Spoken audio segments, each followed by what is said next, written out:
Hello and good afternoon, or in some cases, good morning, and in some cases, soon to be good evening. What's up, Ramon? How are you doing today? Fine, thanks. Thank you very much for the invitation to participate here. Of course, and thank you for your insights. So, Victor, I think we are ready to kick off this cluster business model pre-launch webinar. What do you think? What do you think? Yeah, although 13 participants is a bit unlucky number, maybe we should give it some more seconds, but I think we're ready to go, Chris. Let's kick it off. If people want to drop in a little later, that's fine with us, I think. 14, yeah, good to go. Good to go. So welcome everyone to this pre-launch webinar on what is really exploring cluster business models. And as we're going to be sharing with you, you will see that we have, over a series of months, really been digging into what is cluster business models, how well is it understood, how well is it applied, how does different clusters from different parts of the world understand and work with, or in some cases don't maybe understand and don't really work with business models for clusters. And as Victor and I will be discussing today, a lot of this insight has been developed together with people like Jose Ramon, Andrew in Australia, Javier and more people in Mexico. And we're really, in our experience, starting to scratch the surface in terms of exploring cluster business models. And all of this, of course, is going to be coming out in the report. So the report is in the final stages. And it was supposed to be a pretty light, what do you think, Victor? We were aiming for 40 to 60 pages.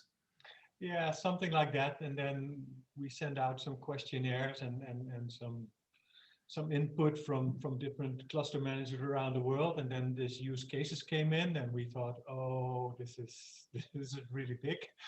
It's getting larger and larger. So yeah,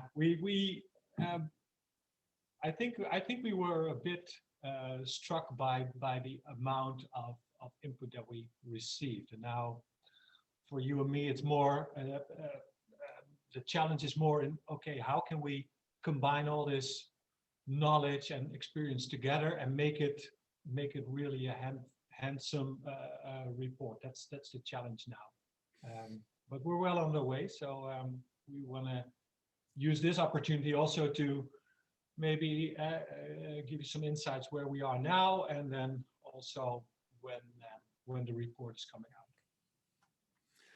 And one thing that you guys will all see is that the report that was aiming for the 40 to 60 pages, which is what we call a pretty quick and light read, is probably going to come out around 150 to 170 pages. And there's a lot of really interesting content that has been coming in as we're shaping this. But in this webinar, we have a program for you. So we're going to open with a brief introduction. Victor is going to share some of our views in terms of why we wrote this. I'm going to be going through some of the key findings and what's really what I call the emerging understanding. Then we're going to have a little bit of a Q&A and discussion. We're very happy to have any questions, comments, observations, and then we're going to close out maybe 5 to 10 minutes before 2 with a few summary points. But first, Victor, we have a series of new people. Maybe you want to start with a brief introduction. Yeah, okay, really short. Victor, I work as an innovation manager in Health Valley, which is well, actually, it's the largest life science and health cluster in the Netherlands. Traditional triple helix with government, with universities, with healthcare organizations, some 200, 220 partners. Actually, I'm a bit hyped because I'm in the middle of our annual event. I just spoke to Chris, and this morning we had our online event with 700 participants and more than 30 countries participating. So really excited about that. yeah, and I've been working for this for 6 years, and been working with Chris on this puzzle since late 2019. And for those of you I hadn't had a chance to meet yet, my name is Christian Rangan, co-founder, CEO of Strategy Tools, and I've been working with clusters all around the world. And interestingly, especially over the last year, with the no flight reality that we have, I've been able to work with clusters ranging from Australia, Middle East, Africa, Europe, Latin America, North America, including the US and Canada. And what I find, and some of that's going to be covered in the presentation later, is that there's a really, really, really limited understanding of what clusters are, what makes them work, and importantly, what is the business model and the successful business model behind this cluster. And that's really, of course, the background that you'll see more of in. So the report is covering 7 stages. So we're talking about in the report, introduction. We talk about the different tools for business models. We talk about what is business model innovation for clusters. What does that mean? What does it look like? We have an extensive part in the report with the different tools that you can pick up and put to use. And we're going to be sharing some of those tools with you today. We also have several expert insights ranging from Spain and Latin America and Norway that are sharing their external views, if you will, based on how they view the topic and the challenge of cluster business models.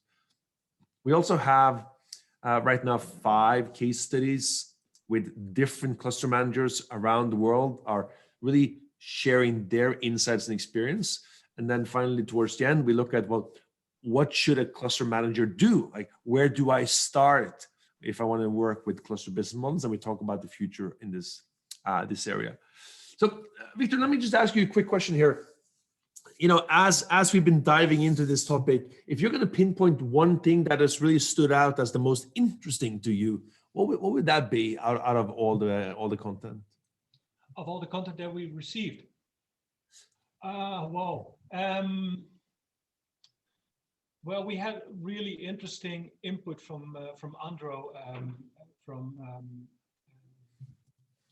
his cluster on construction, and he gave us really an insight on the historic development of his cluster, and it was really nice to see how he used one of the canvases, and basically on a linear mode you could see the development of his cluster, and his struggles were, well, actually his struggles were coming out of the visual content that he sent in. So I found that really interesting because yeah, I say this almost every time. I think the strength of the visual tool set is that it actually makes things visible. So he's making several business models. He's using his historic insight and his experience on how his cluster developed. And then I can, as a viewer, really see quite in one overview how this cluster developed, and you see the changes from the different building blocks in the cluster model. So that makes it really insightful. And also, if I want to discuss this further with Andro, we can just use the input that he gave us, and we can take it from there. He doesn't have to explain it to me any further, because we can just talk about the canvas that is in front of us. So that's one thing that strikes me almost every time that we are working with the tool set, that there's always, at some point, there's some insight coming up, and you say, yes, now we're in the same playing field, and now we can further build on what we know. And just to build on what you said, Victor, I think it's really important to say a big thank you to everyone that has contributed, either directly, indirectly, actively, or a little bit more passively. I've almost lost count of all the people that we've spoken with, but there's been a few kind of key groups that we should thank, and there's also more on this in the report. One thank goes out to Bianca Dragomir, who I've been discussing cluster business models with now for probably going on 2 years. Big thank you also to all the people that contributed with expert insights and with case studies. Equally a big thank to the guys and strategizers that we sometimes work with. They were really open to letting us explore and experiment with the business model canvas, but tweaking it for the context of innovation clusters. And then also, before we get into why we wrote this, a big thanks also to one of the special advisors with the Norwegian cluster program, who probably about 3, maybe even 3.5 years ago, started asking the questions, what are cluster business models? What does it mean for a board of a cluster to start having discussions and working on business models? And our conversation back then was really, really, really limited in terms of what we knew and how we approached it, and very different from how we would do it today. So we're going to come back to more of that insight and those backgrounds in a little bit. But Victor, maybe we can have some views from your side. Like, why did we write this report, and who did we write it for? Yeah, if you go one slide further, then I can share my story with the audience. Like I said, I started this in this job as innovation manager, cluster manager in 2014 up till now, and basically I found that I was trying to make sense of this new world that I came into. I was not familiar with clusters or regional economic development or ecosystems or innovation campuses or whatever you would label it. So in the first couple of months, I was trying to make sense of what is this cluster, what are the stakeholders, what are the people that I have to talk to, that I have to relate to, that I have to do projects with, etc., etc. So I'm a bit, unconsciously a big fan of visual things, obviously, because in 2015, and I looked up the original drawing yesterday evening. So Chris, if you can show the next slide, you'll see what I was working on in 2015. This is the first analog Miro board, we call it jokingly, but seriously, this is how I found myself in 2014. I'm trying to make sense of where I was landing. So my organization obviously in the middle, and you see all these keywords popping up. Is it public versus private? What are we doing with partnerships? What are we doing with companies? How is this national, local, and province government acting upon each other? On the lower left corner, you see areas of healthcare that we were working on, the chain in healthcare. Sorry, there are some Dutch words in there, but how about UMC is the large hospital. So there was care and cure there. There was big words like silver economy and aging society. And I was trying to make sense of all this and putting it together and drawing lines, and you see these thinking clouds, etc., etc. So this was basically one of the first attempts for me to write this ecosystem and make sense of all the actors that were active and that I had projects running with, or I had them as a partner, and I had to do these needs and wants research areas with them. What were they looking for? How could we support them as partners in the network, etc.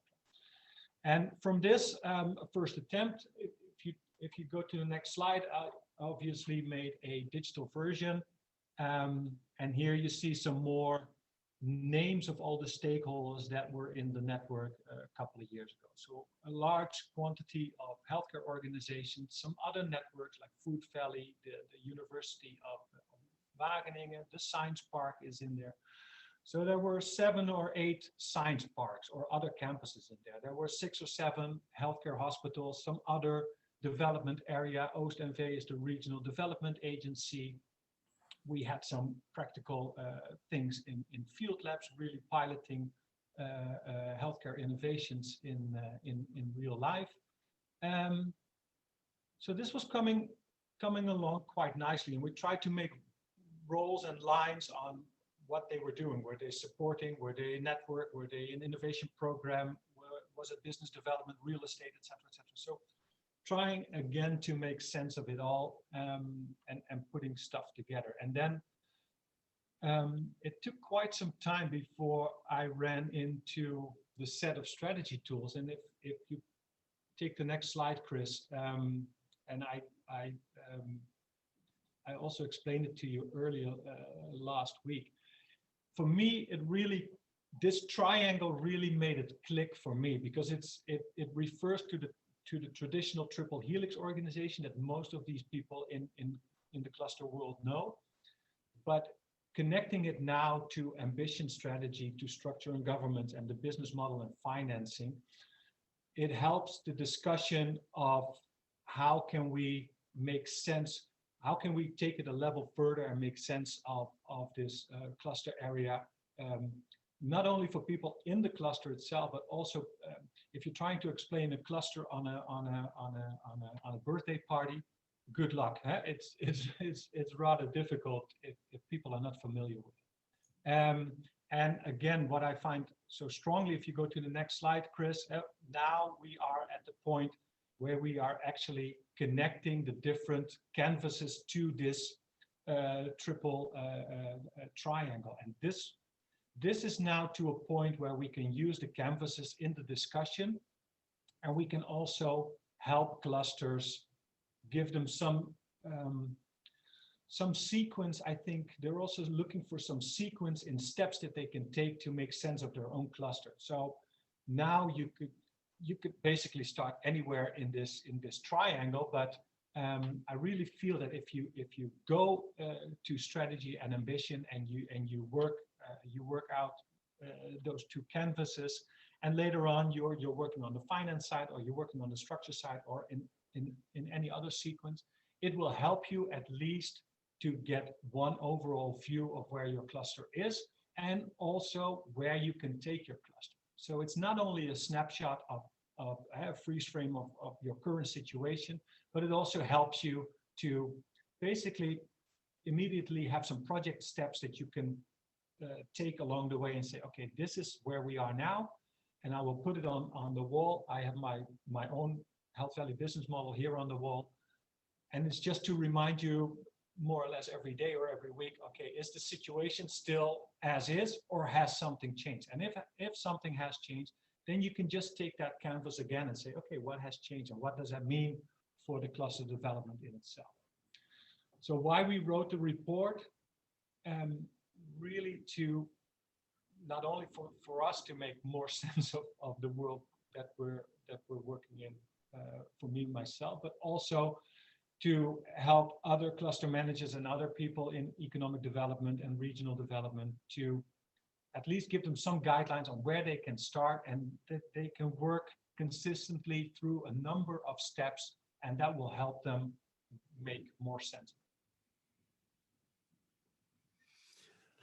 Super, Victor. And you know this from previously, that I love seeing that 2014, 2015 illustration, the analog Mara, because like you said, there's so many keywords that are in there that now fits into a framework and a structure. Yeah, and it's out in the open now, so it's no longer under embargo. So I said to you, you can freely use it now. But yeah, I regularly check it and see, yeah, what has changed so far. It's nice to see where you're coming from, and it's nice to see if you know where you're going, where you want to go. So let me build on what you said there, Victor, and I'm going to talk a little bit about really the background and also some of the key findings that we've uncovered. And I think that the key message here is, as we've been working on this, and like you said, Victor, your timeline almost goes back to 2014. That's 6-7 years. My timeline on this topic probably goes back around 3 years. But I have to tell you guys that, my feeling has really been that we're barely opening a black box that no one is really able to articulate. no one has a good, easy to understand, easy to grasp framework. And there are so many different views. And I would also say that many of those views are maybe incomplete when it comes to what is actually a cluster business model and what are actually good cluster business models. Many people have bits and pieces, but as we've been digging into it, we find that not a lot of people have all the pieces. So our aspiration in writing this, and this is also a couple of pages from the report, was really to start exploring this topic. And I think that we were kind of expecting to find easier answers. I think we've uncovered just many more questions. I think that rather than present this is a easy solution, we're now really trying to get more conversations going. We're trying to get more people, especially in the cluster community, to really start looking at this and say, what does cluster business models actually mean? How can we improve the understanding and the knowledge? How can we develop more case studies and more practices? How can we have, for example, in your board, Victor, I know you have more than 20 different board members. What is the level of intelligent conversation around the clusters business model? And I know that you have a pretty good grasp of the board, but for the thousands and thousands and thousands of boards of clusters, I think there's a very long way to go before we get to a common and widely understood framework for this. So one of the things that we're hoping to achieve here is really to kickstart a wave of cluster business model projects and conversations and ideas, and having people like yourself from Mexico and Ireland and Australia and Singapore really start working in your local regions and ecosystems, whether it's teaching or research project or practices. What are and how do we build better cluster business models? Now, one of the person that's been really important in the early formation stage has been Christiana, who's a special advisor with the Norwegian Innovation Cluster Program. And she's been one of the early pilot testers of the different tools and canvases. So as Victor and I have been working to develop the frameworks, she and her team have been able to basically pick it up and the next day or even the next week, try them out in practice. And she's been providing like real-time feedback and input to what works, what are being understood, what is not being understood, and really help iterate on this. But what is a business model in a cluster? So one of the things that we write in the report is that you should really look at 3 levels. So the first level, the first part of that answer, like what is a cluster business model, it's really about financing. So this is a brutal oversimplification, but it's really a question of how is your cluster financed?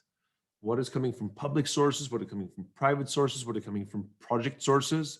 And just like you said in your 2014 illustration, Victor, it's really a question of the private public and the financing part. That's the first level. Very simplified, but even that for many clusters is challenging. Level 2, or the second level, is the cost structure. Now, most clusters manage this pretty well, but we don't see all the level of creativity and the flexibility that we may have hoped for. But of course, what's really interesting here is the level 3, like how a cluster creates value. And that is where all the different pieces come together to shape more than the financing, more than the cost structure. It's really about the value creation.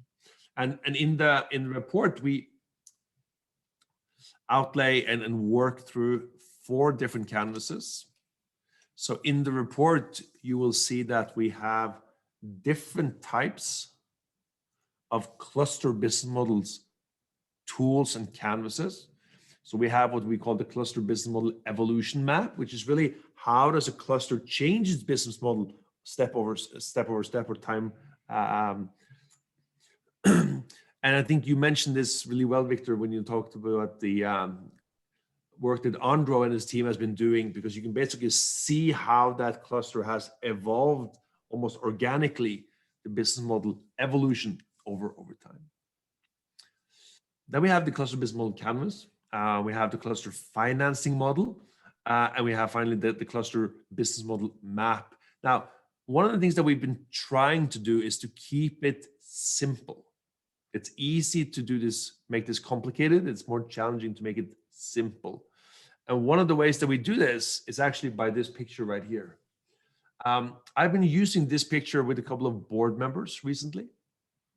And this picture alone can drive conversations for hours. This picture shows the most common financing methods. And as you can see, they're split between public and private revenue sources. And just working through and discussing this one page, one picture, has in some cases led to hours of conversations and discussions. And I haven't even gotten to the next couple of pages for these guys. So you will see that you can either go into this content quite complicated and complex, or you can keep it really simple by focusing on one tool, one page, or just a small part, and I'll build on there. Now, some of the key findings, Victor. If you were gonna say, now that you're looking back at the different sketches and the different iterations and the discussions, what would be maybe one or two of the key findings that you would take away from the report?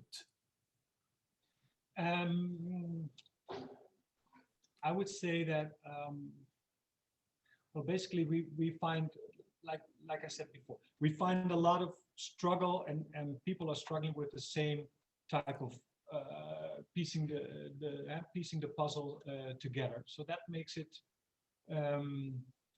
difficult for a lot of people to get to a point where they can work on their cluster.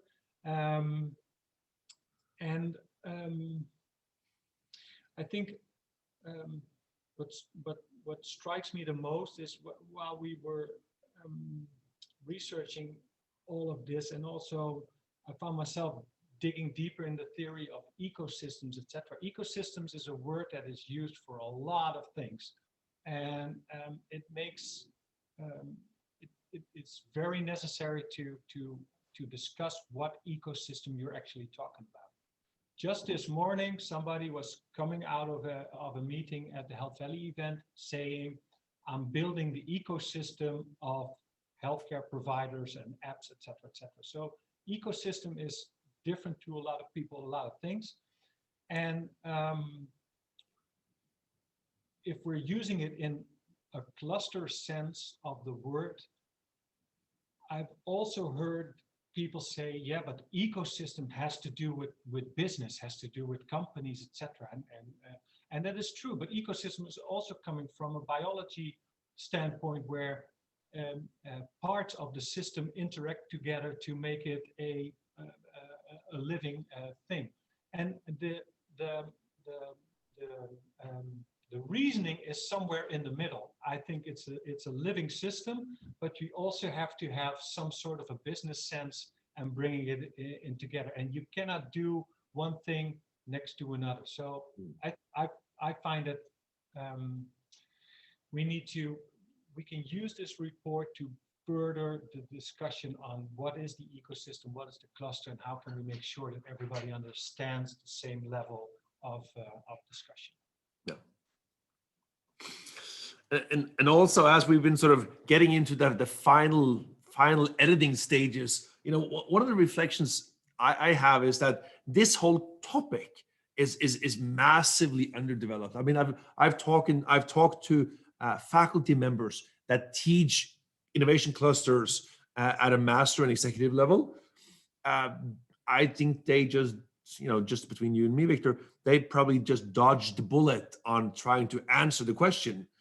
I've been talking to financing organizations that fund clusters, and again, very, very limited understanding of what is the business model versus what is just the funding parts. So when I'm looking ahead here and kind of looking at people that are on this call, I think that we as a community need to do extensive work in research, in practice, in working with cluster leadership teams, having conversations like this, creating stories, publications, whether it's blog posts or tweets or videos and webinars or books and reports.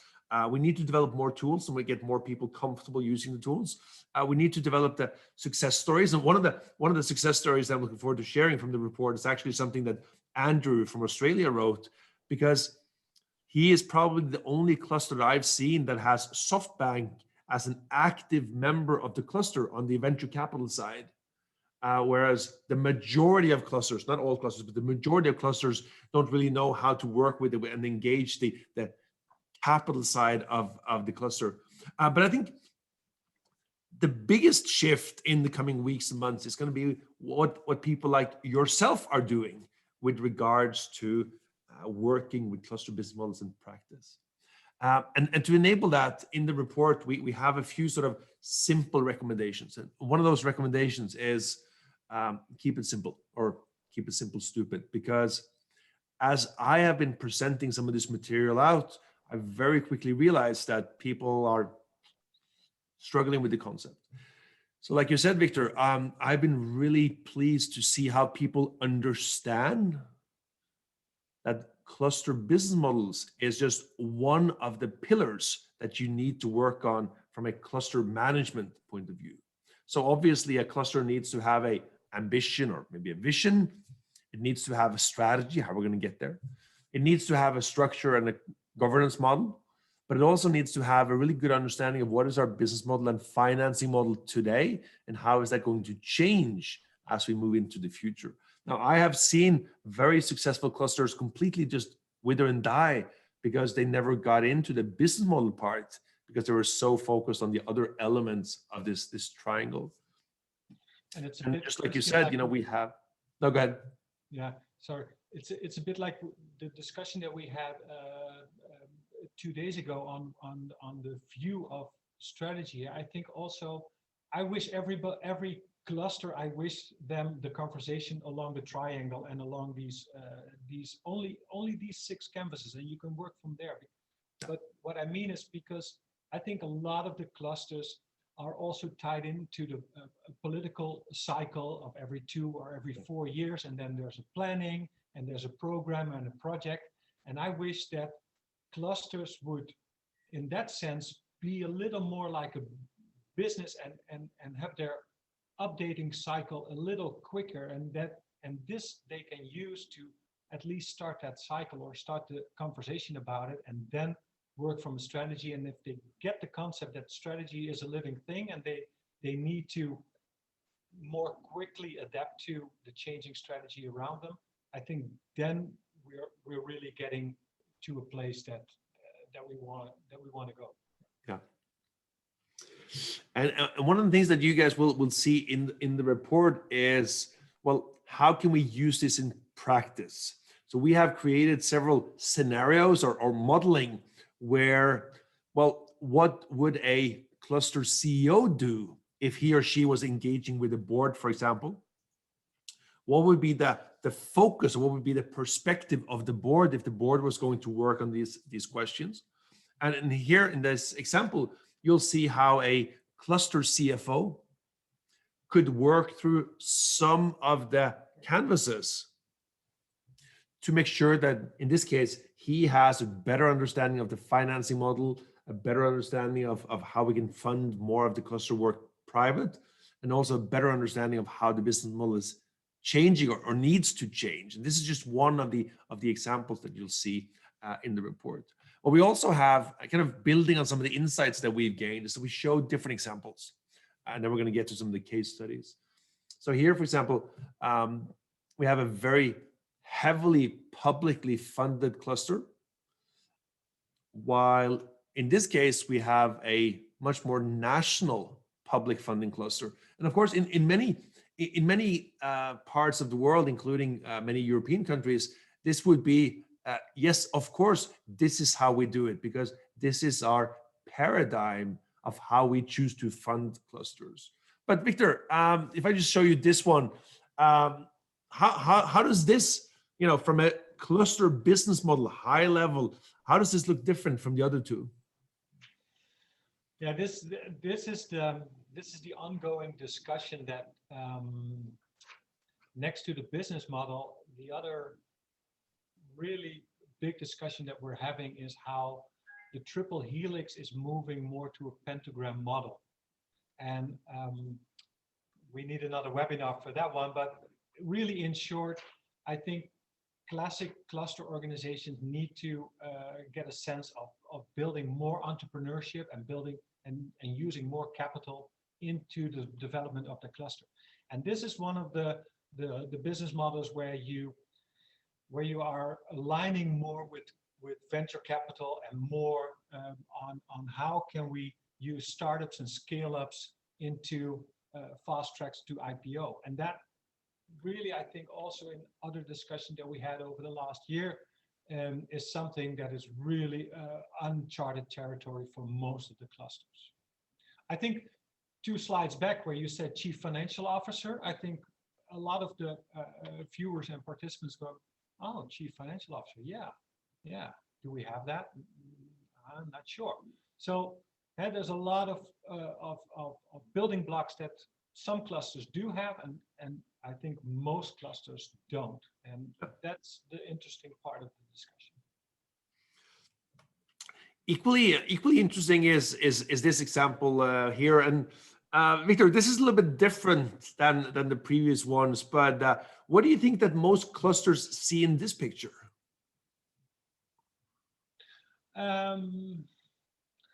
Well, this is also, I think, used through some of the clusters. I recognize this in the Netherlands. There are different network organizations that help companies get to market reports and get to export programs. So at least for the Netherlands, this is split up it's not in the same organization. For instance, market reports and export programs are in a group from Task Force Healthcare that have much more specialized in how to bring a group of companies abroad and just visit a region, etc. And they will sponsor it in an export program, etc. But again, you can also make this internal and bring it into your own cluster, saying, okay, if you're a company and part of this cluster, we will help you as cluster organization to venture out into the world and help you grow your company abroad, and not nationally, but European or on a global scale. So as we're discussing this, Victor, and I'm looking back at the different examples that we've looked at, I can't help stop thinking about the need for a global map. Like, what are the business models of the more than 7,000 clusters we have around the world? Mm-hmm. And if we could get to a place where we could basically go online and just get a chance to see what is the business model behind CAP Digital in France, for example, or what is the business model behind the Queensland robotics cluster that Andrew is working with, or what is the business model behind the smart care health cluster. I think that would be just a massively interesting exercise, and hopefully, we have Jamie with us today. He could just initiate a research project and get that done. Yeah, that would be cool. Equally cool is we have some really cool people featured in the report. So we have Bianca, which I've followed now for several years, and she's really sharing this super ambitious call to action for how cluster leaders should think and work around business models. We also have really, really interesting cluster managers here, like Jose Ramon, who is really sharing a super case study on how his cluster has worked on this. And I think that as people get a chance to go into these different case studies, there's going to be a lot of value as people are learning from the doers, not just listening to what Victor and I have had to share. So maybe I could ask you a question here, Jose Ramon. As you were working on this in Spain, what was some of the reflections or insights that you gained for your own cluster in doing this?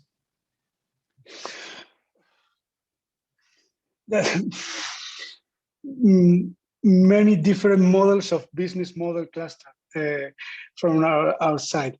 We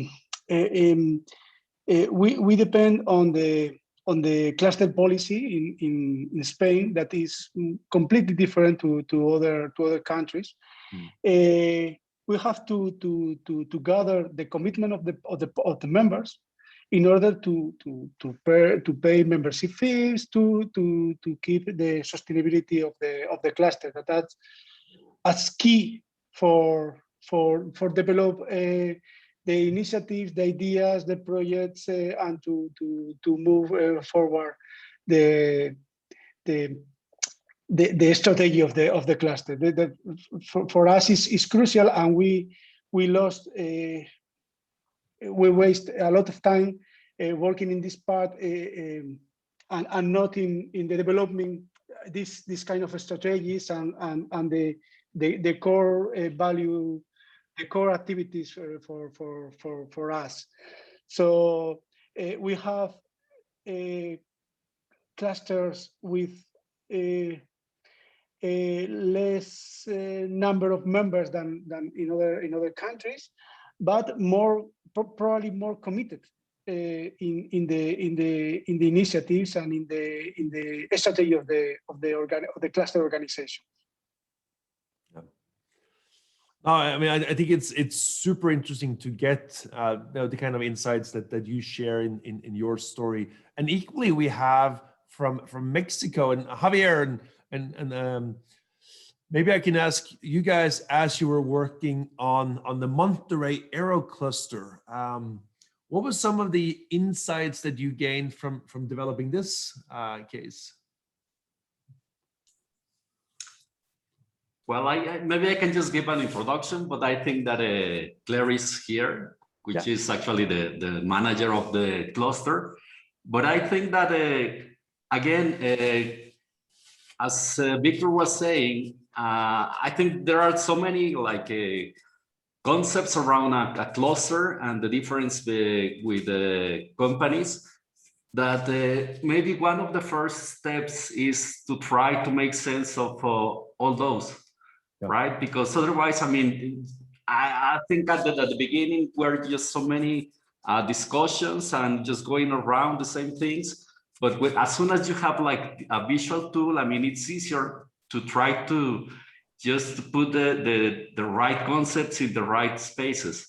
So it's I think that it's eye-opening. I mean, as soon as you have it in a visual form, how easy and fast you can understand what's going on with the cluster. So I think that's one of the key aspects that we get when we work with these tools. But again, I think that Claire is here and he can provide a better understanding of key findings here. Yes, thank you, Javier. And good morning or good afternoon, everyone. I think someone's microphone is not on mute. I'll see if we can take care of it. Yeah. So it was just as Javier was saying, it was really eye-opening to actually work with the Canva, because these tools always seem so polished and perfect from an outsider perspective, or anytime I see these types of Canva, really pretty and beautifully layouts for other organizations or other clusters. And then you realize when you go through the exercise, first of all, it's not so complicated as it seems. And second of all, it really helps organize not only your ideas, but also your speech or your selling pitch of the cluster, and it helps organize how you view your cluster, how you can explain it to your board. Yeah, there's a tons of advantages to this. I'm not sure if I'm making any sense now. It's not 7 in the morning, so sorry about this. No, I think you're doing much better than Victor and me at 7 in the morning. For sure, for sure. That But- makes sense. That makes sense to me. Claire, if I can ask one question, and I think Victor probably has some questions too, maybe. But if we look at Mexico and Latin America, I know you've been very active, kind of reaching out and trying to work with and collaborate with other clusters in the region. How well do you think this idea of a cluster business model is understood in your part of the world? So I don't think it's understood, or at least it's understood very differently from not only from country to country, but also from region within a country to another region within the same country. There's no national policies on clusters, at least in Mexico. I believe maybe in some other countries like Colombia, it might be a thing already. But then the fact that it's not very well understood, so it has its pros and cons. The biggest con is evidently clusters are not, as Victor was saying a few minutes ago, they're not well known. So I don't see myself speaking about clusters at any birthday party, at least not at 7 in the morning. But the pros are, we can allow for as much flexibility in our business models as we can imagine. Yeah. So evidently, these kind of webinars and talks and exchanges with other clusters from the world is so inspiring, because suddenly you see things that you were not seeing, or you start thinking or start a reflection on, what else could we explore, and that's really valuable to cluster managers.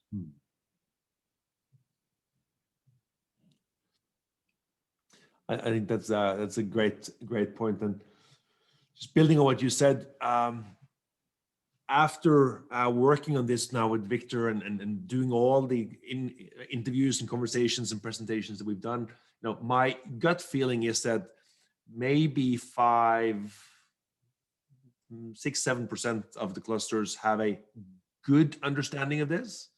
Then probably 20% of the clusters have a decent understanding. Like you said, you can put it together quite quickly, but I think that the large majority of clusters really struggle with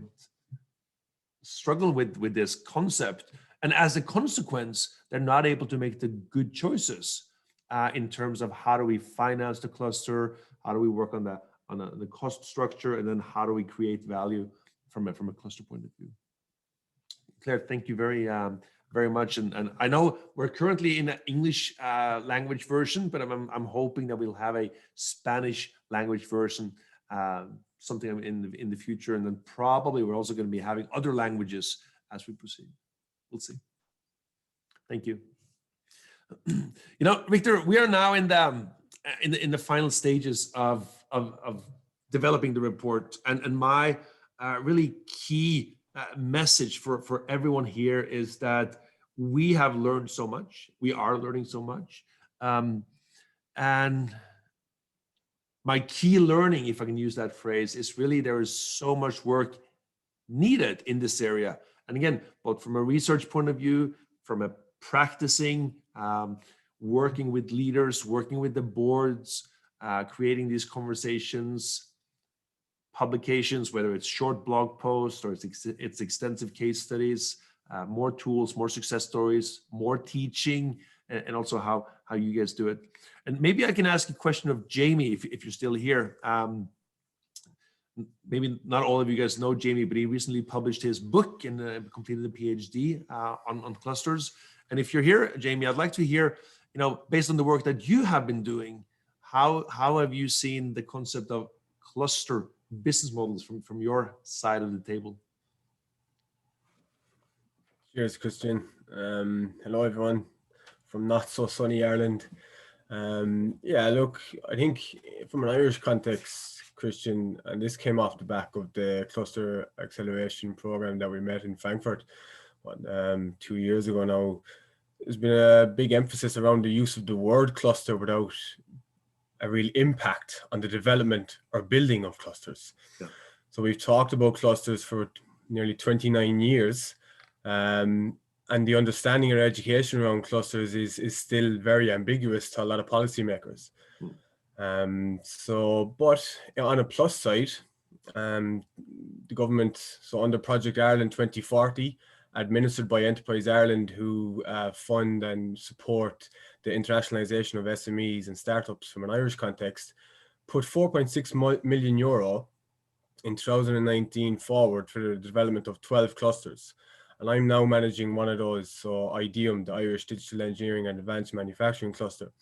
However, and this is really, really important, is that whole kind of sustainability element of it. After the 3 years, this funding will be gone. How do I put an effective and impactful strategy in place to ensure that this happens and it continues to happen? So, and that's going to be a balance, Christian. And that's what I emphasize in my own book and my research. It has to be a balanced approach, but suitable to the members, and what value added services are they getting from IDEUM? Really, am I making a difference to the companies? You know, Jamie, I think Victor and I are going to come back to you in 2 years and say, we are now ready to write up your success stories. Yeah, that would be great. Yeah, look, that would be good. That will happen. I will disseminate success in my own way. No, but I mean, really, because like you said, there has been a lack of a common understanding, common frameworks, etc. And now you basically have 2 years runway, and at the end of those 2 years or before, you need to come up with a game plan, which we would call, you know, what is the strategy and the ambition? What is the business model and financing? What is the structure and the governance? And all this has to fit together into a clear framework for you to develop. My worry, Christian, I don't want to overpower the webinar this morning or today in the afternoon here in Ireland, but is that some of the cluster managers that are going to take forward the other regional technology cluster fund is what the fund initiative is called, have a background that mightn't be more industry focused, and I worry that some of those clusters will die. But if they do, then c'est la vie. But look, from my perspective, yes, I've done research and I've done a PhD and blah, blah, blah. But how can we really influence industry? And that's listening to their pain points. But a lot of them don't know what they want either, Christian. I'm going to them, asking them what they want, and they're turning around and you tell me what I need to do. So that's a challenge in itself. But look, I think today's session, and this is why I'm a part and I've kept on touch with you guys, is to learn from international best practices and what's happening, what works, what doesn't work, and what can we do together. Yeah, and that is a great question. It really takes us into the closing minutes of our session today. So we now have a few minutes left for any last questions, comments. Ralph, you have a question here from Brainport?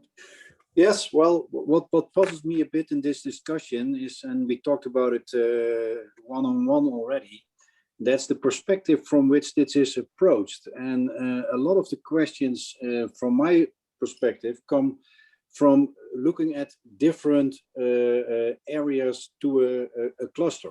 Like in Eindhoven here, we have the ecosystem, but there is nothing like the ecosystem. It's a bunch of clusters together.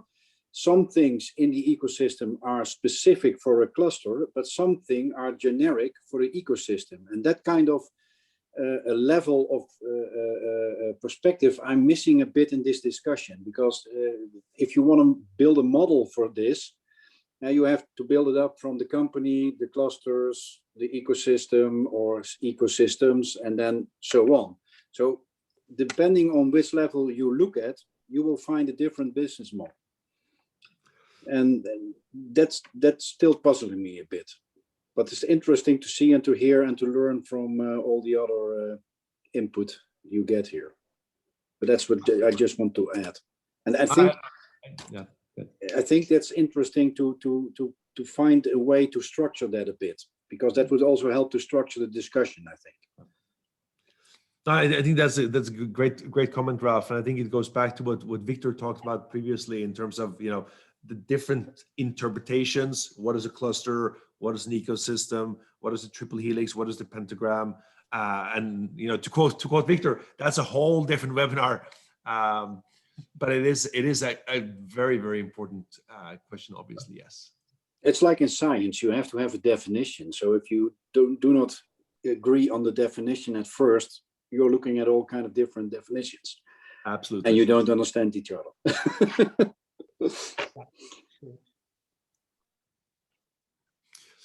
All right, we have time for, I believe, Victor, one more question before we start wrapping up today. Yeah.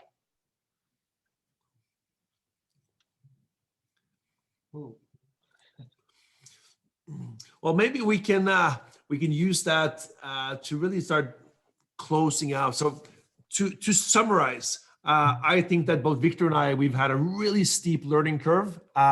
I think that we're scratching the surface in terms of really understanding this and then be able to apply and use it. I think what you said, Jamie, is spot on. There's a lot of clusters that have a end of life runway, and they have to either simply just expire or come up with a sustainable self-financing business model that looks very different from what they have today. And that is a challenge that very few clusters are up to the task as good as we would have liked to see.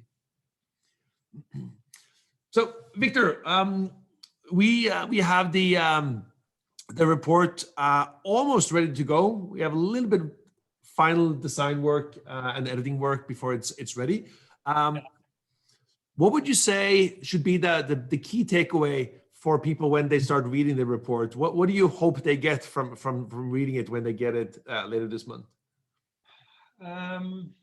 Well, a little bit also in reaction to Ralph's remarks. I hope that people, when they read the report, find that they recognize, okay, I'm not alone in this search of how to build this cluster and make it sustainable, et cetera, and B, also find that they can use the canvases also in the discussion, like Ralph said. If I'm with different people at a table, then they have different views of what they are talking about. Are we talking about the same ecosystem / cluster / innovation campus, et cetera, et cetera? And that in itself, I think the report and the canvases and the tool set inside the report will help you at least start a discussion from the same viewpoint. And then if you're there, Ralph, and you start your discussion from one of these canvases, then you quickly find out, oh, but I find that there's some extra part on this side of the canvas or on that side. But again, you can setting the stage then. And you can start from the same stage, and then you can venture out into a different canvas, or you can build on several layers, et cetera. You can zoom out and you can zoom in, and that really helps the discussion, because I totally agree with you, and I think we're very, very proficient in the Netherlands in building layer upon layer and adjacent innovation parks, et cetera, different themes, and then yes, concentrate a little bit, focus a little bit, bring some stuff together. And I think these discussions help, but the canvases also help in bring together these different type of initiatives. I fully second that, Victor. And when we launch the report a little bit later this month, we're going to have some very interesting discussions. I hope you will all enjoy it, and thank you everyone for contributing, both from Spain and from Mexico, and Jamie from Ireland. So wishing you all a beautiful morning in Mexico, Claire, Javier. For the rest of you, enjoying the rainy Irish weather all over Europe. Thank you for joining. Thank you. Thanks for having us. Cheers, Christian. Thank you very much, Christian. All the best. Thank you, Victor. Thank you, bye. Bye.